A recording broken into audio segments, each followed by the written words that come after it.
의석을 정돈해 주시기 바랍니다. 성원이 되었으므로 회의를 속개하겠습니다. 오늘 현안 질의는 안건을 상정하여 각 기관장으로부터 현안에 대한 간략한 보고를 듣고 배부해드린 질의 순서에 따라서 위원님들의 질의를 이어가는 방식으로 진행하겠습니다. 의사일정 제103항 현안 질의의 건을 상정합니다.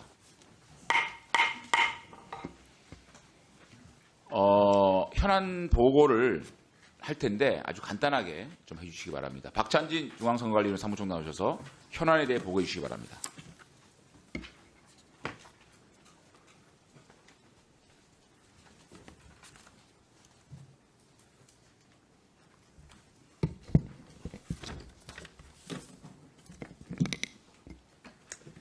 존경하는 장제원 위원장님 그리고 위원님 여러분, 최근 우리 위원회를 대상으로 북한의 해킹 시도가 있었다는 언론 보도에 이어 사무총장과 사무차장 자녀 채용에 관한 언론 보도가 있었고, 이에 대해 위원님들을 비롯한 국민들께서 염려하고 계시며 많은 의문이 제기되고 있다는 점을 잘 알고 있습니다. 오늘 현안 질의 과정에서 북한의 해킹과 자녀 채용에 관한 의혹들이 충분히 해소되도록 위원님들 질의에 대해 성실하게 답변을 드리도록 하겠습니다. 그러면 위원님들께 배부해드린 자료에 따라 현안을 보고 드리도록 하겠습니다. 보고 드릴 순서는 북한의 해킹 공격 보도 관련, 사무총장과 사무차장 자녀 채용 보도 관련 순입니다. 3면을 보시겠습니다. 먼저 북한의 해킹 공격 보도 관련입니다.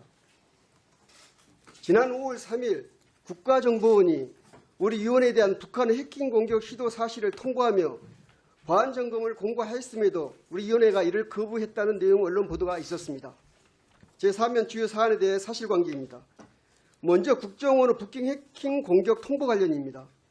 우리 위원회가 북한의 사이버 공격을 인지하는 경로는 한국인터넷진흥원이 제공하는 북한 IP 대역을 확인하거나 국가정보원 또는 수사기관 등으로부터 북한 관련 사항임을 통보받는 것입니다.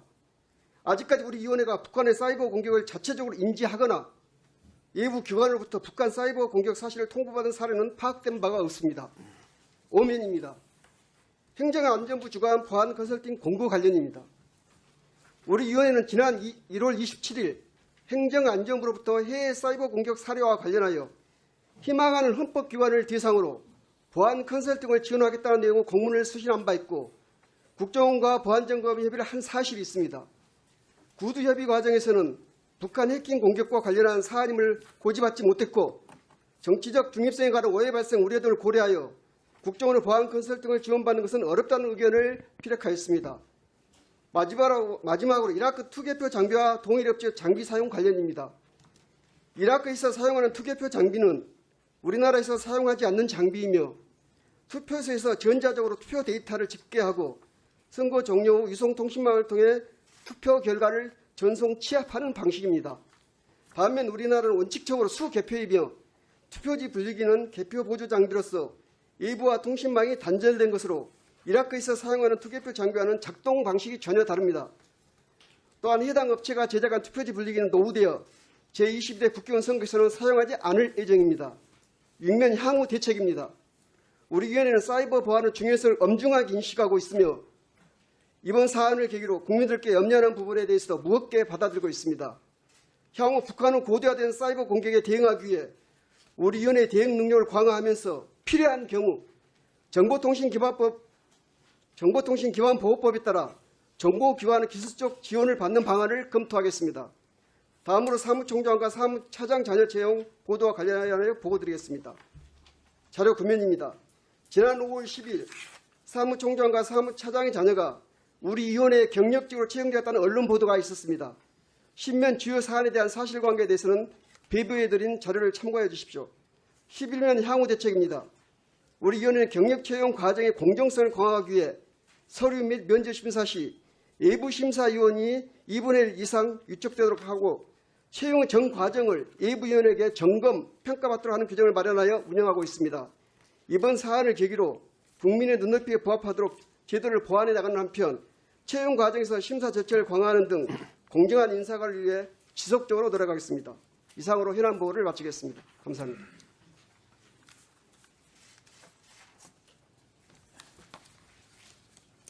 네, 수고하셨습니다.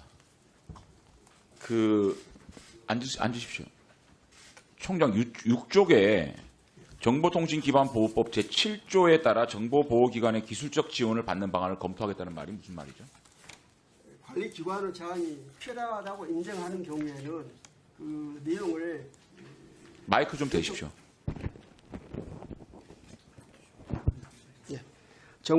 그 관련 법 7조에 보면은 관리기관의 제한이 필요하다고 인정하는 경우에는 그런 내용들을 요청할 수 있도록 그런 규정들이 들어 있습니다. 국정원의 보안 컨설팅을 받겠다는 얘기입니까? 예, 필요하다고 인정하는 경우에 인제 그게 무슨 단서가 그런 단서가 있어요? 법 조문이 그렇게 되어 있습니다. 아니 그러니까 그렇게 하시겠다는 겁니까? 예, 하시겠다는 거예요? 예. 검토하겠다고 그랬는데? 검토하겠다 이겁니다. 그런 사안이 하게 되면은 아니 그러니까 정을 받겠다는 거면 안 받겠다는 겁니까? 예, 아니 그러니까 정확하게 발언을 하라고요. 예, 검토해서 결정한 건 아니고. 예. 자 다음은 남아영 소방청장 나오셔서 현안 보고해 주시기 바랍니다.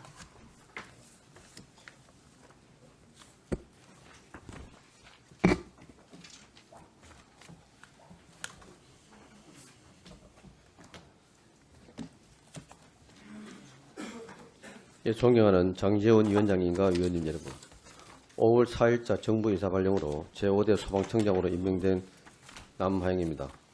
지난 6개월 직무 대리 기간 보내주신 깊은 배려에 힘입어 국민 소방 안전의 막중한 직무를 수행하게 되었습니다. 앞으로도 초심의 자세로 국민 안전에 최우선을 두고 청렴하고 더 신뢰받는 소방청으로 거듭나는데 혼신의 노력을 다하겠습니다. 그럼 이어서 소방청의 주요 현안에 대해 간략히 보고드리겠습니다. 1쪽 산불 대응 현황 및 개선 대책입니다. 지난 4월 고온 건조한 날씨와 강풍으로 인해 홍성, 대전, 순천, 강릉 등 전국 곳곳에서 59건의 산불이 동시다발적으로 발생하였습니다. 특히 강원도 강릉에서는 순간 최대 풍속 초당 28m의 양간지풍이 발생하여 휴양지와 도심까지 급격히 확산되었고, 대전에서도 산림 인접 마을까지 산불이 확산되어 민가와 시설 등 많은 재산 피해가 발생하였습니다. 2쪽 개선 대책입니다.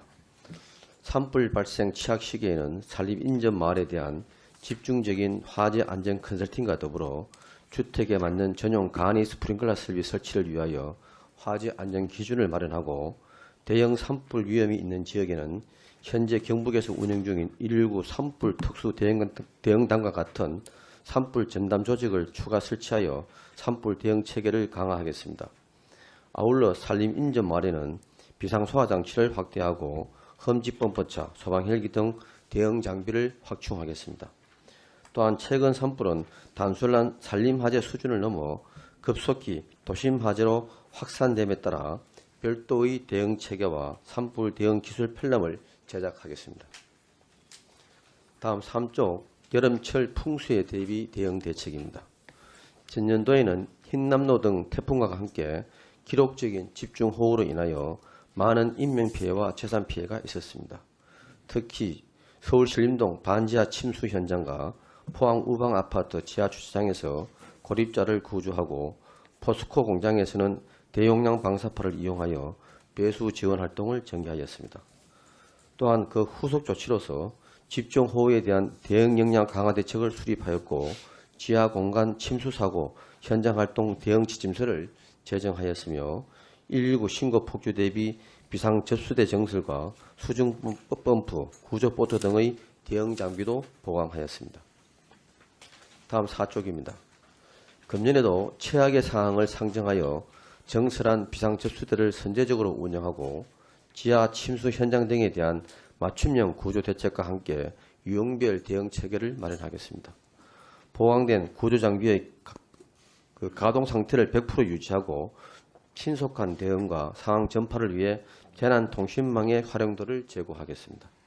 또한 군과 민간협회 등 유관기관과 인력 장비 동원 체계를 사전 점검하고 기상 특보 단계부터 관계기관과 긴밀하게 협력하여 신속히 대응토록 하겠습니다.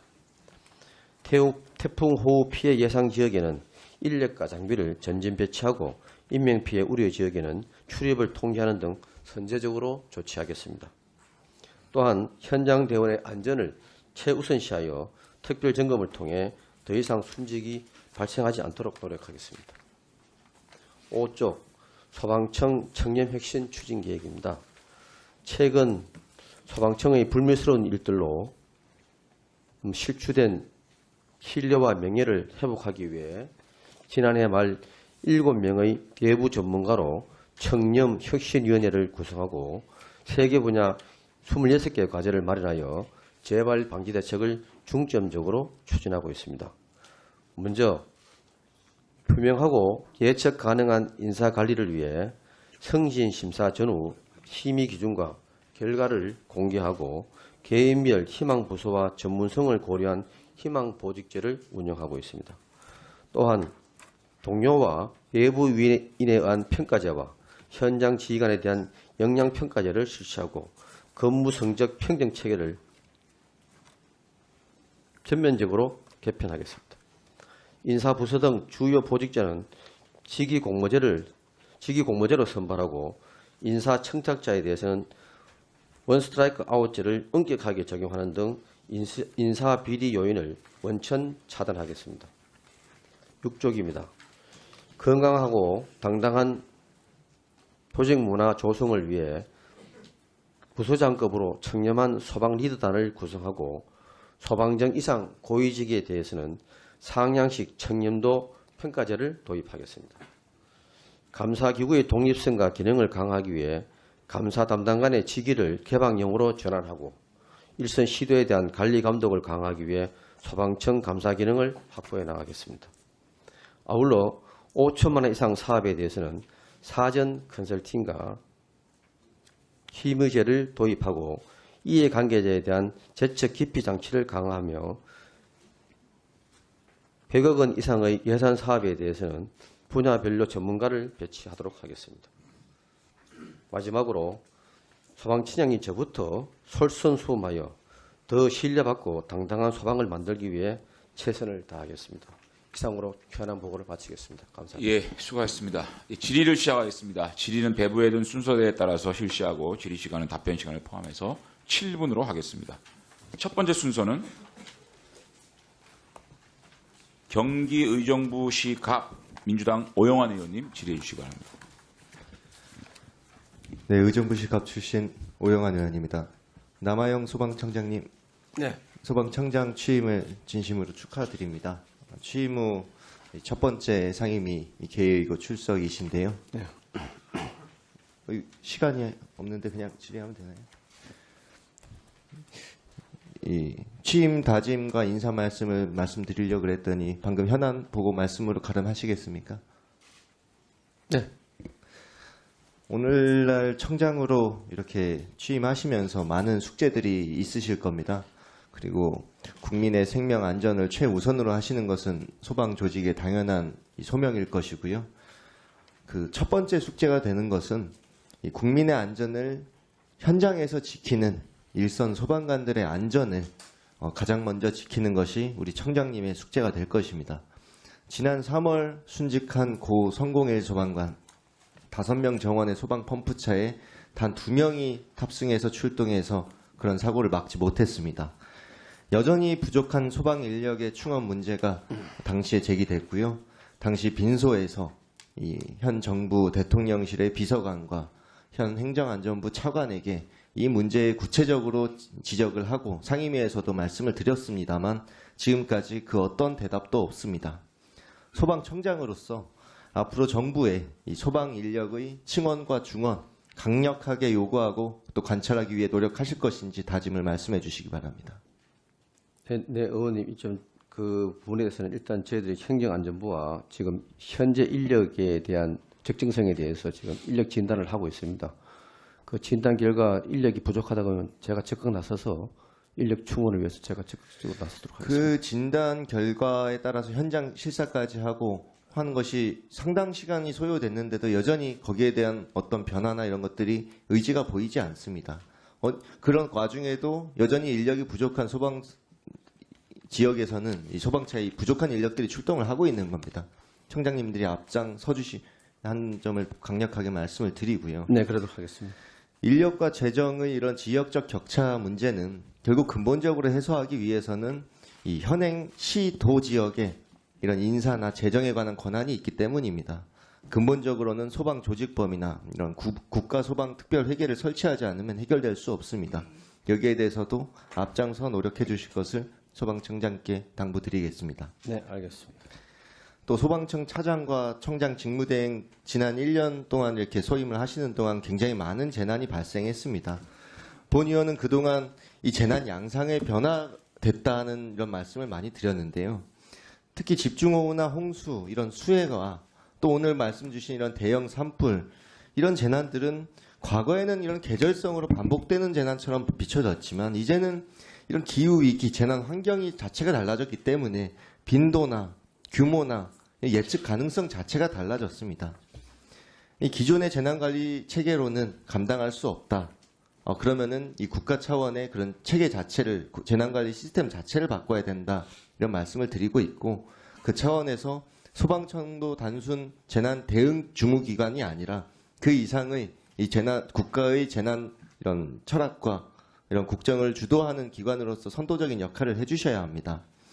그런 부분에 있어서는 주도적으로 타 부처에도 강력하게 이런 재난 안전을 위한 목소리를 낼 수 있어야 한다고 생각합니다. 소방청장께서는 그러실 의지가 있으십니까? 네, 의원님 말씀에 깊이 공감하면서 저 앞으로 그렇게 노력하겠습니다.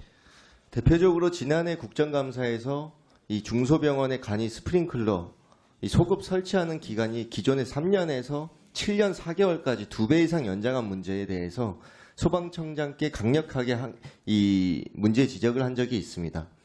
당시 보건복지부나 이런 의사단체 등의 이런 요청에 의해서 그런 걸 수용할 수밖에 없었다는 이런 말씀이었는데 결국 국민의 생명 안전이 타 부처나 다른 유관 단체의 이런 이해관계의 후순위가 됐던 겁니다.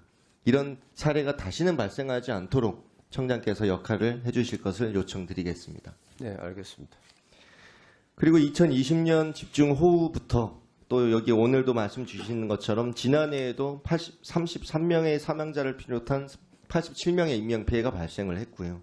이런 수해와 또 이태원 참사에 이르기까지 119 신고가 폭주할 때 이 시스템 한계로 인해서 인명피해가 다수 발생하고 있습니다. 이런 사태를 근본적으로 개선하기 위한 근거 법령을 마련하는 119 신고법이 현재 국회 이 법안심사소위원회에서 논의 중이지만 이해할 수 없는 예산 수반 이런 관련 주장 때문에 좀 지연되고 있습니다. 이 법제화가 시급하다고 보는데 소방청의 입장은 어떻습니까? 예, 일단 뭐 저희 층으로서도 연간 119 신고가 1200만 콜입니다. 그래서 그런 이용하는 1200만 이용하신 국민들에 대한 어떤 개인 정보를 저희들이 수집을 활용하기 때문에 이러한 부분에 대해서는 국민의 권리를 보호하기 위해서도 어떤 법적 장치는 필요하다고 보고요. 또 저희들이 뭐 경찰이나 해경하고 이런 공동 대응을 하고 있는 부분에 있어서도 그런 공동 대응을 법적으로 근거를 마련하는 부분과 또 의원님께서 지적하신 119 신고 폭주에 대비한 비상수보 체계 구축을 위해서라도 이 법은 반드시 필요하다 그렇게 말씀드리겠습니다. 네, 소방청 차원에서 이 법안 심사에 참여하는 의원들께 강력하게 설명을 드리고 또 협조를 요청하시길 당부드리겠습니다. 그 대형 산불 관련해서 말씀드리겠습니다. 지난 4월에 발생한 강릉 대형 산불 때 이 업무보고에서도 말씀하셨다시피 소방 헬기들 어떤 것도 뜨지 못한 거 사실이지 않습니까? 네, 그렇습니다. 8,000리터급이라 자랑하는 이 초대형 산불 진화 헬기, 산림청 소속도 소방 헬기도 뜨지 못한 거 아닙니까? 네, 그렇습니다. 그런데도 왜 이 달라진 대책 없이 여전히 소방 헬기 확충, 험지 펌프차 확충 이런 주장들만 말씀하시는지 당연히 동시에 진행돼야 되지만 이 규모와 재난에 대응할 수 있는 그 양상이 달라졌으면 대책도 달라져야 됩니다. 본 의원을 포함해서 많은 전문가들이 이제는 회전익 항공기, 즉 헬기를 이용한 산불 진화의 한계를 명확히 말씀드리면서 고정익 항공기, 비행기를 활용한 산불 진화가 반드시 필요하다, 도입이 필요하다 이런 주장들을 많이 하고 있습니다. 야간에도 소방 헬기는 뜨지 못합니다. 비가 오거나 비가 심하게 오거나 바람이 강해도 산불 진화 헬기는 뜨지 못합니다. 하지만 기상에도 영향을 덜 받고 야간에도 운영이 가능하고 담수 용량과 진화 효과도 훨씬 더 지대한 이런 고정익 항공기 대입에 대해서 산림청도 찬성하고 있습니다. 예산이 문제라면 수송기를 활용한 이런 예산이 좀 덜 드는 방안도 있습니다. 소방청의 입장은 어떠신지? 예, 저도 이번에 저 강릉 산불 현장에서 지휘하면서 느낀 것이 지금과 같은 산불 진화 방식에는 좀 한계가 있다 보여지고요. 어떤 다른 획기적인 변화가 필요한데 그런 부분에서 뭐 고정익 항공기 도입도 필요하다고 보고 아마 지금 그 부분에서는 지금 산림청에서 지금 적극 검토하고 있는 걸로 알고 있습니다. 예, 오영환 의원 수고하셨습니다. 다음은 서울 서초구 갑 조은희 의원님 질의해 주십시오. 네, 서울 서초갑의 조은희입니다. 총장님 현안 보고를 보면 4쪽에 보면요. 나름 신뢰성이 있는 보안 컨설팅을 실시해 왔기 때문에 심사숙고 끝에 보안 컨설팅 지원을 받지 않겠다는 의견을 회신하였다고 말씀하셨는데요. 본 의원은 나름 신뢰성 없는 보안 컨설팅이라고 생각하고 정치적 중립성에 대한 의혹도 있다. 이런 생각을 합니다. 왜냐하면요. 선관위가 2019년부터 원래로 5년째 윈스라는 업체의 보안 업무를 위탁하고 있습니다. 파워포인트 1에 보면 그런데 이 보안업체 윈스가 문재인 전 대통령의 후원자로 잘 알려진 금양통신의 김을재 회장이에요. 김을재 회장이 대주주로 있는 금양통신의 자회사가 선관위가 보안 컨설팅이 맡긴 윈즈고요. 윈즈는 김을재 회장 일가가 대주주로 있습니다. 자, 보시면 파워포인트 1쪽을 보시면 조달 공개 경찰로 경쟁 입찰로 선정됐다고 설명했는데요. 사실 이 공개 입찰이 무늬만 공개 입찰, 위장 공개 입찰입니다. 실상은 수의 계약입니다. 2018년부터 2년간 2년마다 공개 입찰을 했는데 긴급으로 입찰을 했어요. 그래서 어떤 3, 4주 만에 긴급, 그다음에 1, 2주 만에 긴급해서 두 차례 유찰돼서 그러면 윈즈가 수의 계약을 맺는 겁니다. 계속 그래 왔습니다. 그런데 윈즈는 김을재 회장이 80% 이상 지분을 갖고 있는 금양통신의 자회사고 아까 말씀드렸던 것처럼 김을재 회장 일가가 최대 주주입니다. 그리고 이 PPT 하면 네 번째 쪽을 보시면요. 보도를 보면 윈즈는 문재인 정부에서 180도 달라졌다. 실제 윈즈의 매출액이 문재인 정부 출범 전인 2017년 672억 원에서 지난해 매출은 1014억으로 5년 전 대비 51%나 증가했습니다. 그러니까 문재인 전 대통령의 당시 대통령의 후원자가 대주주로 있는 업체에 보안 컨설팅을 맡기고 또 계약도 사실상 위장 공개 입찰을 해서 사실상 수의 계약을 맺었어요. 그게 저는 어떻게 정치적 중립성이 있고 신뢰 있는 보안 컨설팅인지 이해할 수 없습니다.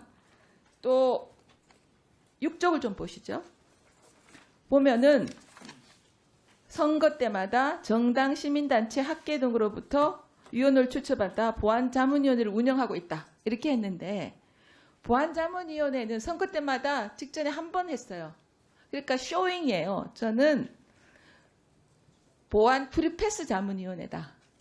자문위원회 명단이 혹시 파워포인트로 좀 나와보시면 자문위의 명단을 보면 더 가관입니다. 절반이 보안 전문이 아니에요. 그중에 특히 YMCA 이영용 사무부장은 경력이 서울 YMCA 컴퓨터 운영 체계 관리하는 분입니다. 전혀 보안하고는 상관없는 분이죠. 이분은 북박입니다. 보안자문위원회. 다른 분들 그리고 또 국민의당 추천목의 자문위원 김건 씨는 청년조직 간부라서 이게 당에서도 보안 관련 업무를 해본 적이 없어요.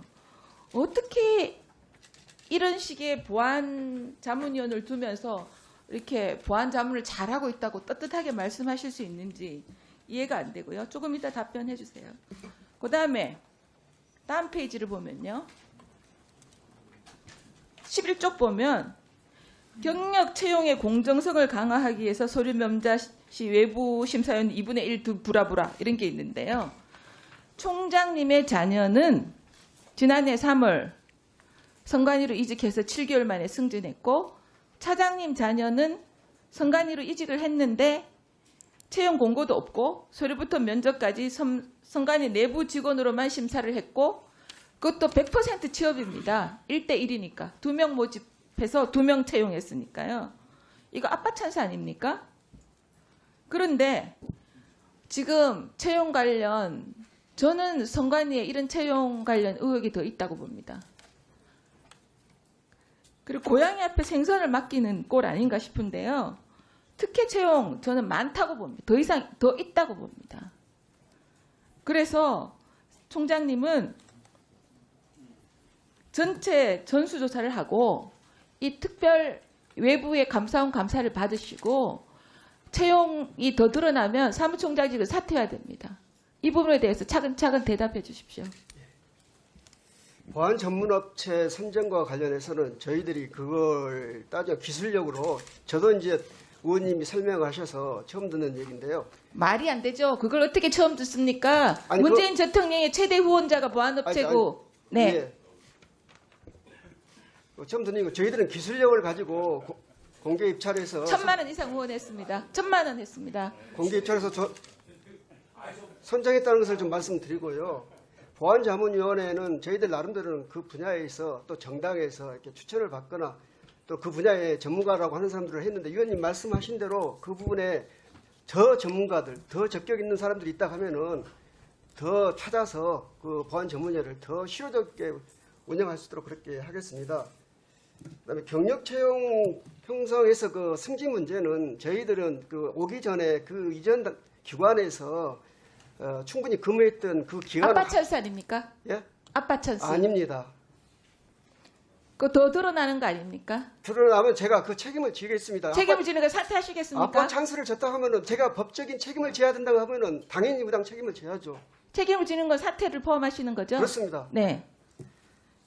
그러면 내부로는 감사로는 안 됩니다. 그래서 그 부분 말씀드릴게요. 그래서 저희들이 지금 작년에 조직 개편을 해서 사무처에서 그 감사기구에 보고도 못 받게 돼 있습니다. 안 받게 돼 있습니다. 지금 특별감사위원회를 구성하고 있는데요. 국회에서 추천하신 선관위 중앙위원님을 포함해서 예부 전문가 또 내부 전문가 해서 5분으로 꾸려서 그분들이 전혀 그 사무처라든가 그 영향을 받지 않고 독자적으로 보고하고 위원회의 지휘를 받을 수 있도록 추진을 하고 있습니다. 그 답변, 총장님의 그 답변 듣고요. 예. 아, 진짜 이 앞으로 선관위의 채용이 공정하게 이루어지겠다 생각하는 국민 저는 아무도 없다고 생각합니다. 지금 총장님의 그 답변은 선량한 선관위 대부분의 직원들을 모욕하는 겁니다. 윗대가리에서 부정채용, 특혜 채용을 하고 아빠 찬스를 쓰고 그러면서 대안으로 내놓는다는 것이 국회에서 추천해주면 된다? 감사를 받으십시오. 떳떳하시면 자리까지 내놓으시겠다면서요. 이거는 개인이 아니라 기관 대 기관의 문제이기 때문에 지금 감사원의 총장님이 감사는 그렇고요. 예. 헌법기관, 정치적 중립 이러면서 소쿠리 투표 그리고 지금 문재인 대통령의 1,000만 원이 최대 후원금입니다. 그 했던 금양통신 김을재 회장이 회사가 그 자회사한테 몰아줬잖아요. 그것도 수의계약 사실상 수의계약으로 그 저희들은 다시 한번 말씀을 드리는데요. 저희들이 보안업체 선정할 때는 그 법과 규정과 절차에 따라서 심사에서 또 그리고 의뢰에서 조달을 통해서 하는 거지 그걸 내를 가지고 하는 건 아니고요. 그 최종 결정은 조달 경쟁 체계를 통해서 한다는 것을 다시 한번 말씀을 드리겠습니다. 그러니까 총장 답변은 보안 점검 업체의 이 입찰 의혹, 보안심사위원회의 부실 이런 것들이 제출됐는데도 자체적으로 보안 점검을 강화해 나가지 외부로부터 보안 선출을 받을 생각이 없다. 저희들이 지금 이 말씀이세요? 아니까 그 말씀이세요? 저희들이 그러니까 이 정도 얘기가 나왔는데 예. 그 보안 점검 업체에 예? 문제점까지 지적하고 있는데 외부로부터 보안 컨트롤을 받을 생각이 없다. 지금 보안 점검 업체를 받고 또 필요하면은 그보다 더 기술적인 그보다 더가 뭐죠? 그보다 더 기술적인 아니 현안질의에 왔으면 무슨 예. 대안을 갖고 왔을 거 아닙니까? 그거를 얘기하는 거라니까요. 예? 제가 지금까지 좀 들으세요. 좀 들으세요. 좀 들으세요. 들으세요. 제가 지금까지 아직까지 소리 지를 힘이 남으셨네요. 예? 예? 아직까지 손가락질하고 아직도 그런 힘이 남으셨네요. 참 부끄러운 줄 아세요? 왼쪽으로 옮긴 거 부끄러운 줄 아세요? 총장 답변을 해보세요.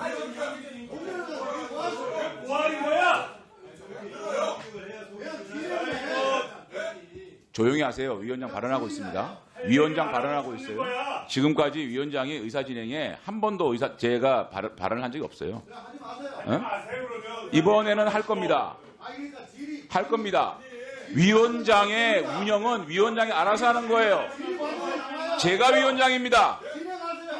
예? 의사진행 발언 안 주겠습니다. 안 주겠습니다. 자, 총장, 제 질문에 대해서 답변을 해보세요. 답변을 해보세요. 현안질의에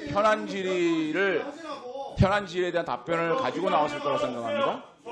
그러면 조은희 의원 질의에 답변이 굉장히 부실하기 때문에 정확하게 답변을 더 하겠다. 이게 무슨 말씀이신지 말씀해 보세요. 답변해 보세요. 진행하고 있습니다. 진행하고 있어요. 자, 답변하세요.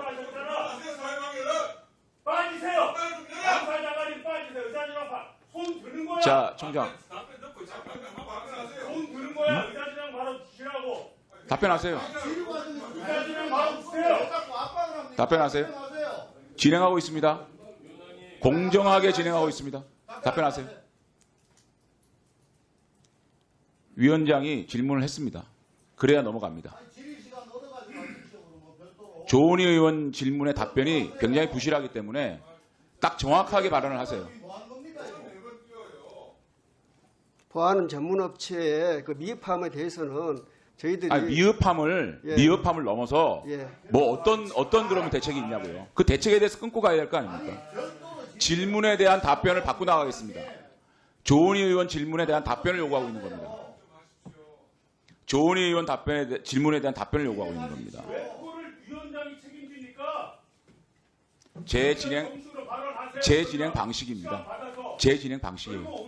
조용히 하세요. 답변하세요. 어떻게 하실 건지. 조은희 의원에 대한 답변을 정확하게 하세요. 보안 전문 업체의 미흡함을 더 보완해가는 방향으로 지금 준비 중에 있습니다. 그러니까 그 방법이 뭐냐고요.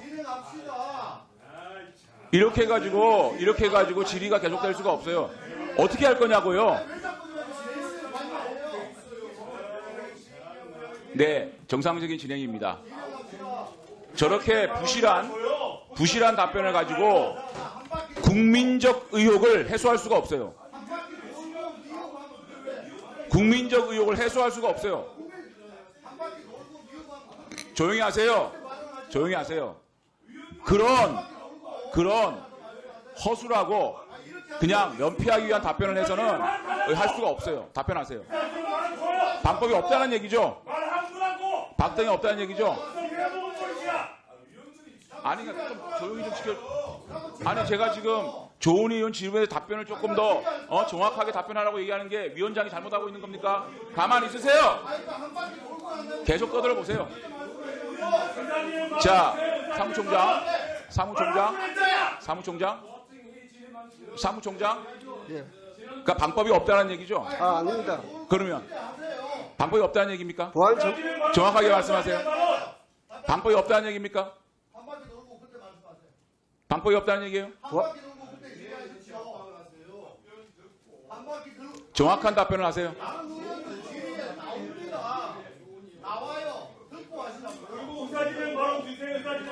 못 줍니다. 못 줍니다. 어디 반말이야? 자, 총장. 답변을 끊고 갑시다. 방법이 없다는 거죠? 답변이 없다는 얘기죠?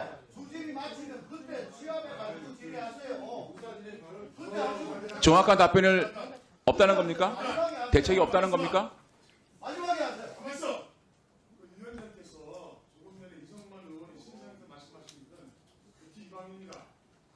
도둑이 재발되는 겁니까? 제가 그런 말 했습니까? 아, 참. 됐습니다. 자, 총장. 좀 조용히 하세요. 자, 총장. 답변하세요. 이런 식으로 구렁이 담 넘어가듯이 답변해가지고는 오늘 현안 질의에서 의미가 없어요. 정확하게 의원들의 질문에 정확한 답변을 하세요. 그러니까 그 이상의 대책은 없습니다라고 말씀하시기 맞지 않아요? 자, 말씀하세요. 말씀하세요. 신상발언 주세요. 신상발언 주세요.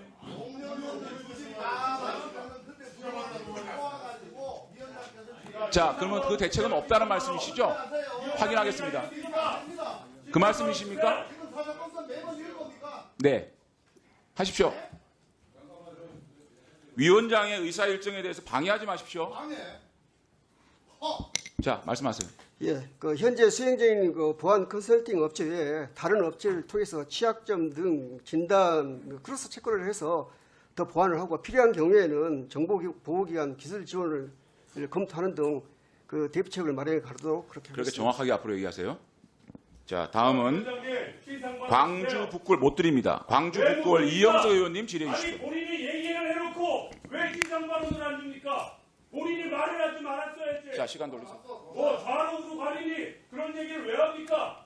아직도 할 말이 힘이 있다는 말을 왜 합니까? 나도 내 신상발언 해야겠어요. 목소리가 너무 크셔서 힘이 남았냐고 물는 거예요. 신상발언 자, 이영석 주세요. 의원님 발언하십시오. 우리 위원장이 얘기하신 거니까. 못 드립니다. 이 마이크 끄세요. 이 마이크 끄세요. 못 드립니다. 위원장은 접니다. 이 마이크 끄세요. 이성만 의원 위원장 신상발언 요청했기 때문에 이 마이크 끄세요. 신상발언 주세요. 자, 위원장은 접니다. 신상발언 주시고 이 위원장 마이크 저고 끄세요. 이영석 의원님 발언하십시오. 위원장은 접니다. 위원장 대사하세요. 자, 이영석 의원님 질의해 주십시오. 의사진행의 발언 안 됩니다. 이영석 의원 하시고 하십시오. 이영석 의원 질의하시고 할게요. 드릴게요. 자, 저는 저 의사진행 발언 듣고 저 발언하겠습니다. 이영석 의원님 발언하십시오. 질의하십시오. 이영석 의원 질의하고 의사진행 발언 드리겠습니다. 간사님에 한해서. 간사님에 한해서 제가 드리겠습니다. 회의 진행은 위원장이 합니다. 자, 이영석 의원 질의하시고 그 다음에 김경호 의원님, 김경호 간사님 의사진행 소리 좀 지르지 마세요. 소리를 안 들으셨습니까? 본인 얘기를 하는데. 마이크 안 드리고도 소리 다 들려요. 그러려면 자, 정확하게 신상발언을 이영석 의원님 질의해 주십시오. 줘야지. 위원장이 먼저 내 얘기를 한 말입니까? 질의하십시오. 제가 의사진행 발언하겠습니다. 의사진행 발언 질의보다는 마이크 의사진행 발언을 좀 마이크 끄세요. 할게요. 마이크 자, 내리세요. 위원장께서 동료 의원에게 마이크 인격 내리세요. 모독성 발언 의사진행 발언 못 드립니다. 질의하십시오. 이영석 의원 질의하고 내가 의사진행 발언권을 의사할 테니까 일단 질의하세요. 질의하시겠습니까? 질의하세요. 자, 7분 드리세요. 예, 광주 북구의 이영석 의원입니다. 참 회의가 이렇게 진행된 데 대해서 대단히 유감을 표합니다. 위원장께서는 공정하고 공평하게 회의 진행을 좀 해주셨으면 하는 당부의 말씀을 드리겠습니다. 사무총장님, 예. 현안 보고하실 때 5페이지에 보면 행정안전부로부터 해외 사이버 공격 사례와 관련하여 보안 컨설팅을 지원하겠다 이런 공문을 수신한 바 있다 이렇게 말씀을 하셨는데 이런 사례가 그 전에도 있었습니까? 이번에 1월 27일자로 온 그 문서에 이전에는 없었습니다. 첫 사례죠. 예. 예. 왜 총선을 1년 앞둔 시점에서 행안부가 이런 보안 컨설팅을 지원하겠다는 공문을 보냈을까? 대단히 궁금하고 의구심을 갖지 않을 수가 없습니다.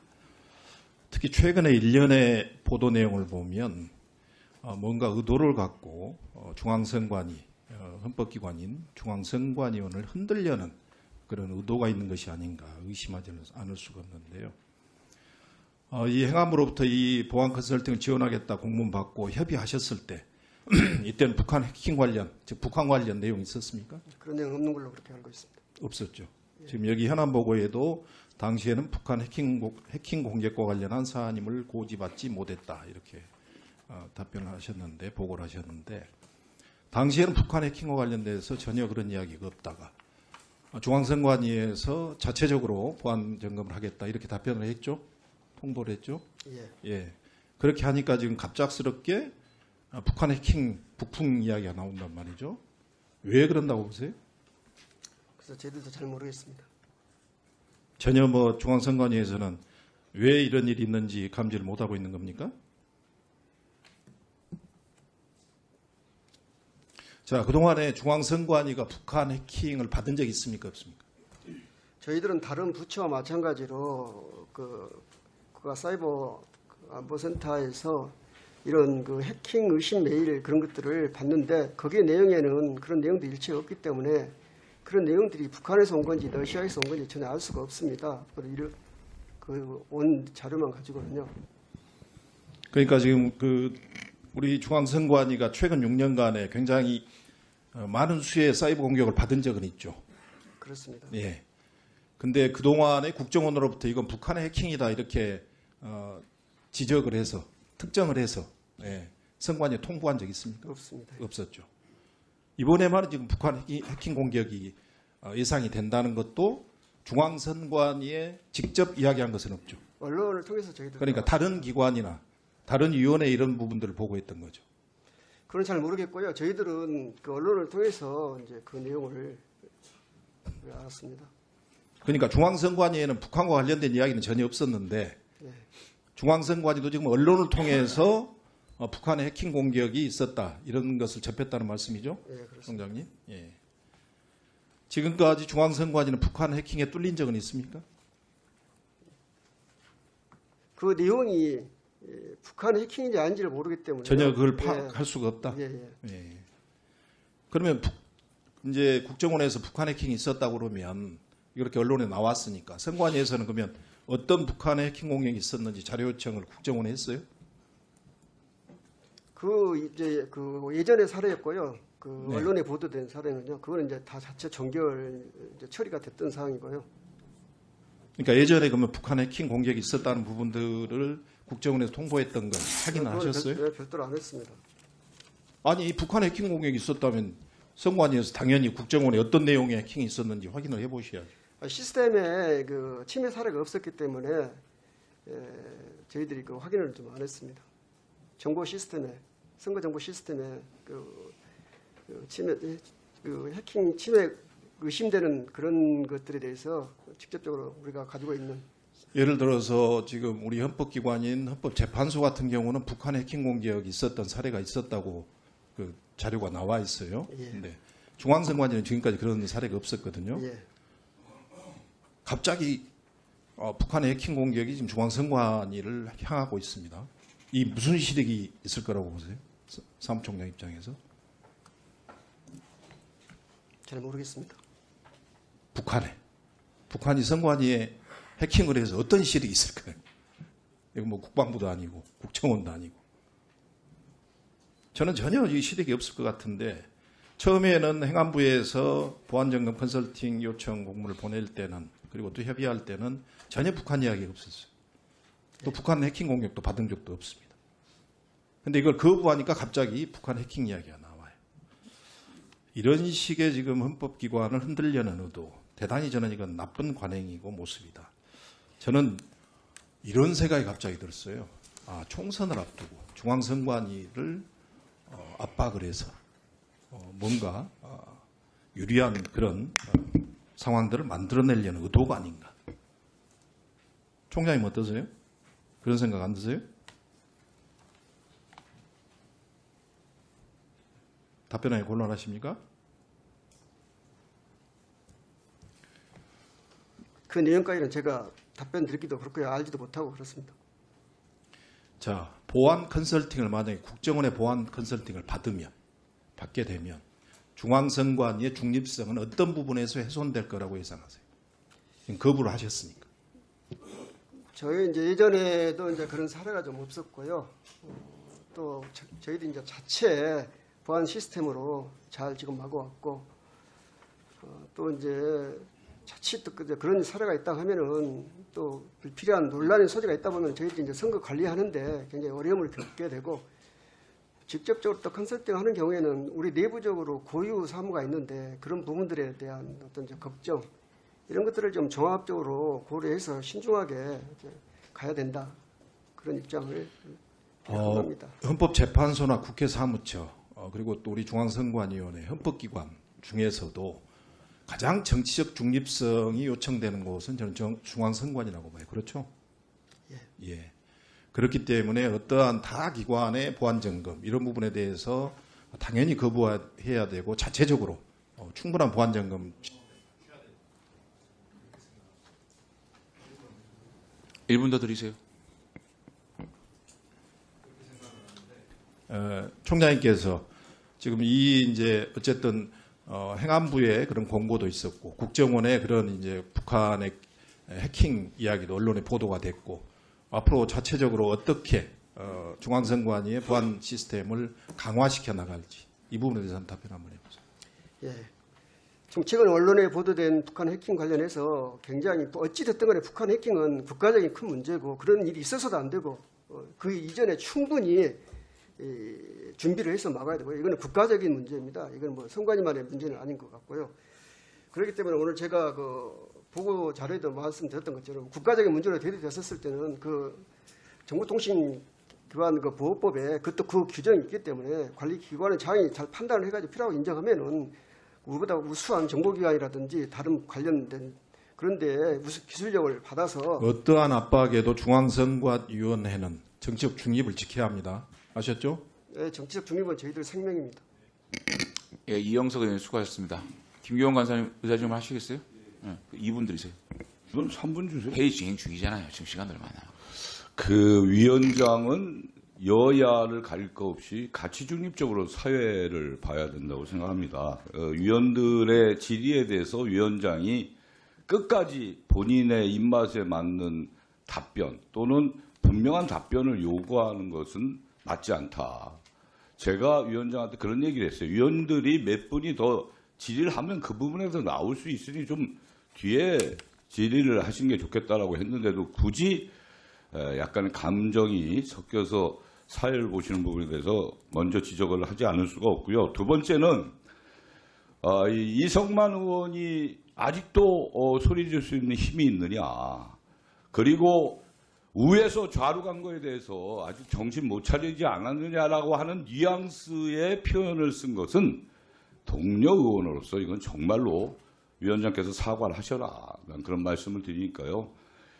그래야 그동안에 우리 장제원 위원장이 그래도 우리 행안위 위원장으로서 잘 해오셨는데 이 부분은 위원장이 이성만 의원이 어찌됐든 지금 심정이 굉장히 힘든 부분인데 거기에다 대놓고 아직도 소리 지를 힘이 있느냐 또는 위에서 좌로 간 거에 대해서 아직도 못 느끼느냐 뭐 이런 정도의 얘기를 한다고 하는 것은 위원장으로서 품위도 떨어질 뿐만 아니라 동료 의원으로서 예의가 아니다. 이 부분에 대해서는 사과를 꼭 해 주십시오 하는 말씀을 드립니다. 예, 제가 말씀 좀 드릴게요. 그 북한의 해킹을 받았다는 의혹이 있고 또 선관위 전직 총장, 현직 총장 또 현직 차장의 자녀들이 특혜 채용 의혹이 있는 겁니다. 이게 여야의 생각이 다르지 않다고 생각합니다. 명확한 질의에는 명확한 답변이 필요하기 때문에 여야 의원님 공히 질문에 대한 답변을 명확하게 해야만 오늘 현안 질의가 의미가 있다 싶어서 제가 강조를 한 거고요. 이성만 의원 말씀하셨는데 이성만 의원이 제가 행안위원장 취임할 때부터 지금까지 저에게 소리 지른 거 한번 생각해 보셨습니까?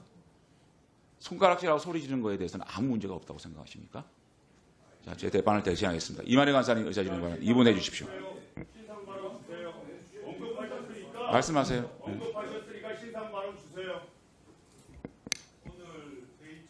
하는 과정을 이렇게 살펴보시면은 사실은 우리 선관 위원장의 그 답변 내용들이 좀 불명확한 부분들이 있어가지고 위원장께서 그 부분에 대한 명확한 답변을 좀 촉구하신 정도에 불과했었습니다. 근데 지금까지 우리가 회의 진행을 하면서 위원장께서 수시로 이렇게 들어오셔가지고 질의를 하거나 한 적이 없었어요. 오늘 현안 질의 과정에서 이렇게 나왔는데 그 발언이 있고 난 다음에 우리 위원회 위원님들의 반응이 어땠습니까? 마치 그냥 해서는 안 될 짓을 한 것처럼 벌떼처럼 나서서 말씀을 하셨잖아요. 그럼 뭐라고 그래요? 다 같이 나서셔가지고 그렇게 하는 건 제가 말씀하실 때는 얼마든지 거기에 대한 정확한 답변을 촉구할 수 있었다고 저는 생각을 합니다. 하고 우리 이승만 위원님 같이